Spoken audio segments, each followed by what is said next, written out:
So they say that the best camera to have is the camera that you do have.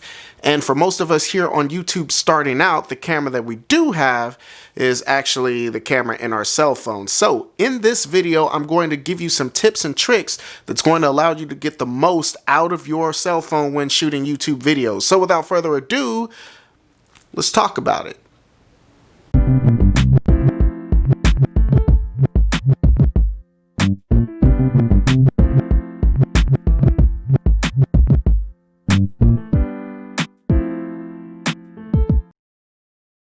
Alright, so before we get started, I would like to say that if you do plan on taking YouTube serious and you do want to make this a long-standing hobby or possibly even a career, then investing in a camera is important, and it won't cost a lot. For reference here, I'm shooting this current video on the Canon M50 with my 24 2.8 lens on here, and all in all, this is about a $600-ish setup. So if you're willing to save up for a while, you can definitely get some decent quality. So that being said, we are going to compare the video from our phone to this. I just want to say though, however, that your phone is never going to look as good as this. I'm shooting this in 1080p, and the phone I'm going to be using is the LG V60. Now technically it can shoot an 8K image, but images from the cell phone, just because of the size of the sensor, never going to look as good. They've got some limitations, which we'll talk about as we go forward. So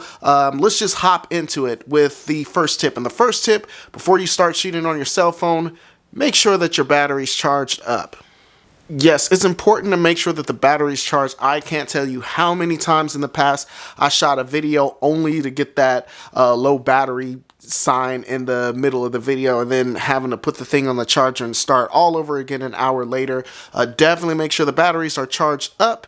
Another thing you definitely want to make sure is that you have space on your memory card or on the phone storage, wherever you can get it. Make sure you go through and delete old videos and photos that you may not need anymore or that you may have already backed up. Make sure you have the space on your phone, because that's another frustrating thing, to start flipping through all of the different photos and pieces of media just to get to the video that you just shot, or to start a video and then have it run out and stop halfway through recording because your memory card or your phone storage is full. So please, please, please go ahead and clear that memory card. A third thing that I always like to do also is with the camera itself, I usually like to take a piece of dry cloth and just gently wipe it across the camera's sensor. You want to make sure that you don't have any fingerprints or smudges on the lens, because they definitely show up and can ruin your video. So that's another tip, to make sure that you have the phone wiped clean before you get started. It's one thing that gets overlooked and a lot of people don't think about until they go back later and look at the footage and, take a while to just wonder what happened. So, definitely make sure we want the lens as clean as possible before we get started shooting. Okay, another tip that I would say is definitely get you some type of stabilizer.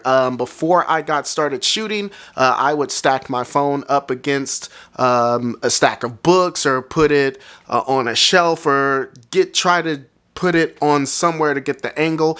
These phones, they're very small, and most of them, especially when they get to shooting in 4K, and they have terrible rolling shutters. So you want to make sure that you have the phone as still as possible.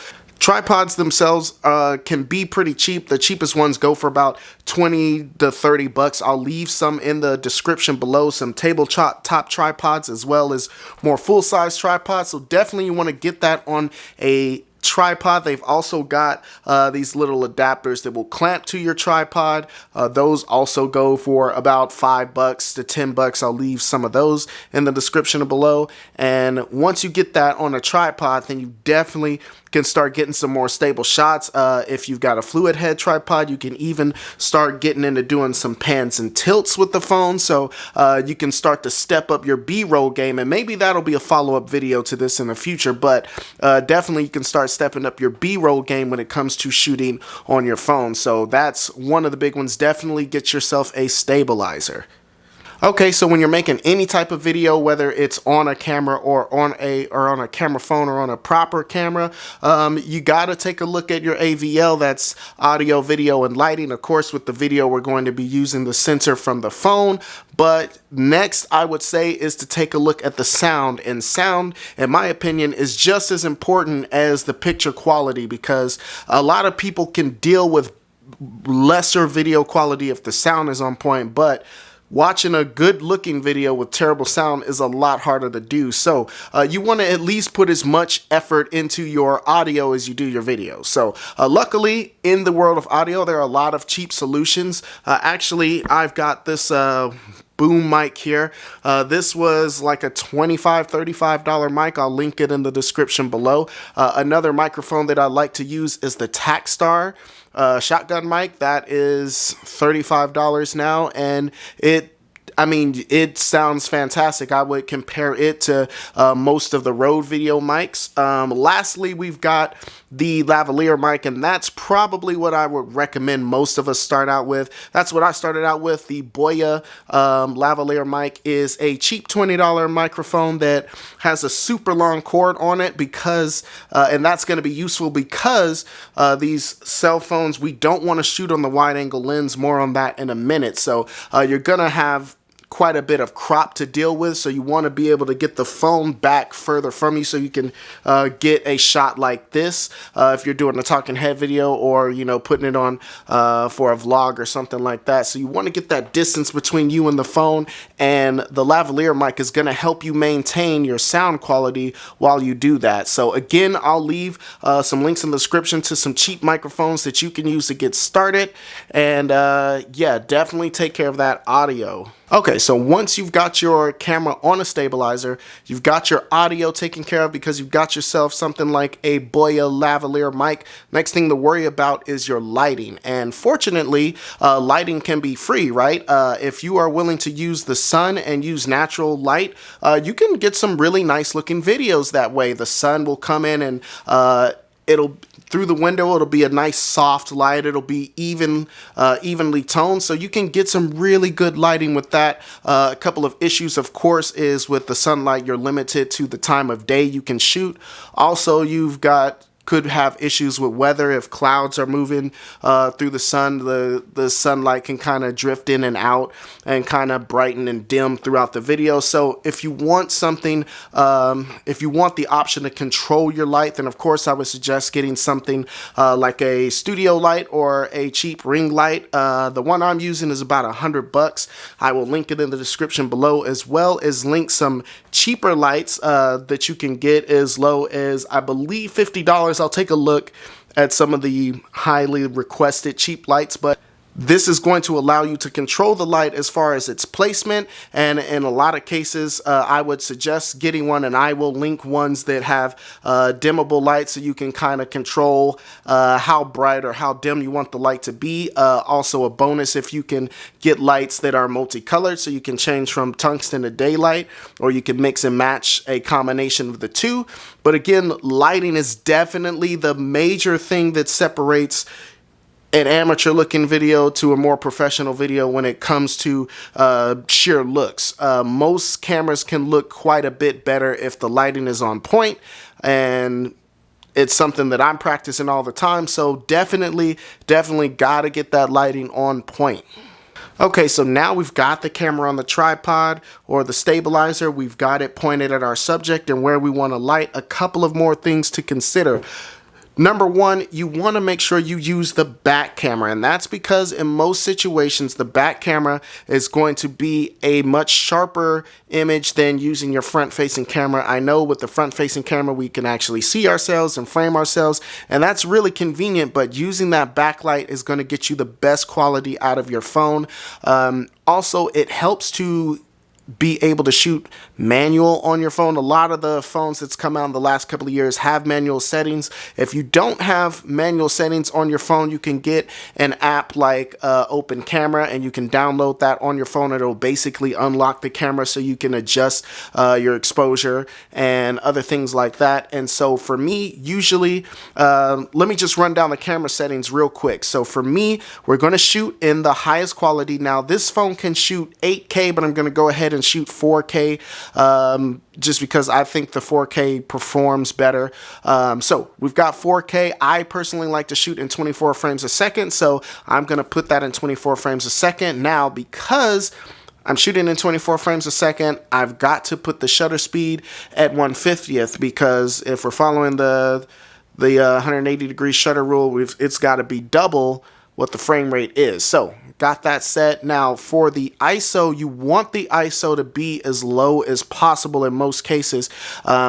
With all cameras, the higher the ISO, the more noise is introduced and the more graininess and degradation of the footage. So expect more so in these cameras. Again, with that small sensor, you want to keep that ISO under 800 if possible. 800 is definitely pushing it.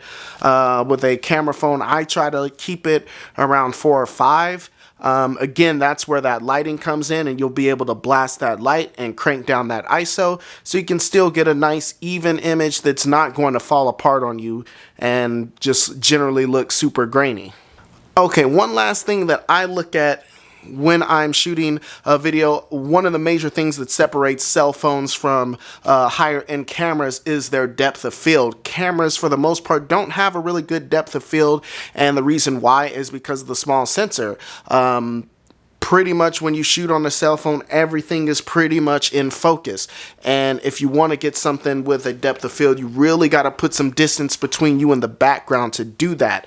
I personally feel that this helps if you shoot in manual mode, so I will use a manual focus as well when I'm shooting on my cell phone. I'll put something like my mic stand or something in the plane of where my head is going to be, get that in focus, move it out the way, and then once I hit record, because I'm using the back camera, I can't see myself. I'm going to know that I'm in focus because I will have my head where the mic was, or the dummy, or if I'm using another person to help me, whatever I'm using, I will put my head right where that was, and then that's going to help me get the best depth of field. Most of these cameras have focus peaking, so you will see that as you're racking focus. You'll see what's in focus, be outlined in red or green, and that will in turn blur out the background. Again, you want to put as much distance between yourself and the background as possible, especially if you're getting a bust shot like this, because another thing about cameras, cell phone cameras, it seems to blur the background if you can get really close to the camera, but unfortunately if I get close to the camera, I'm just going to be a floating head, and I don't want that. If I want to get something like a bust shot, or like a medium wide shot, I'm really going to have to be far away from my camera. So I think manual focus comes into play the most here. Again, you're not going to get the same kind of bokeh that you would get with even a point and shoot or a cheap DSLR, because the sensor is simply not big enough and it can't take in nearly as much light as those other cameras can. Okay, and here we are, we're recording in 4K, and I've got it set up. I'm using my lavalier mic. I broke the clip on it while I was messing around with this video, so I'm just going to have to hold it like this. But even if you hold it just off of screen like I should be right now, that I'm still getting a pretty good sound out of it. And again, 20 bucks for this mic, definitely worth it. And like I said, this is what you get. You can kind of notice some of the bokeh in the background, but again, this is the best that you're going to get out of a cell phone, just because that sensor is so small and doesn't let in a lot of light. So let me know what you think. This is definitely a good starting point on YouTube, and you can definitely tell your story and get the job done with this. And you can use this and save up money on the side, and as soon as you do, you can get you like one of the Canon Rebel cameras. The M50 is a great choice for starting out on YouTube, and you can really get some good results by the time you upgrade to those cameras, because you will have known how to make videos. You can watch more tutorials and learn learn things like how to light your scene better and ways to step up the game on your cell phone. And then once you're ready to get one of those cameras, you'll already know how to make them look great. So what do you guys think? So I do believe that's all I got for you, but let's talk about it down in the comment section below. Questions, comments, concerns, threats. What did you think about this? If you got value out of this and this helped you, go ahead and hit the like button and subscribe if you haven't done so already. You'll be glad you did. I do believe that's all I got for you. Lightsaber Samurai out. Peace.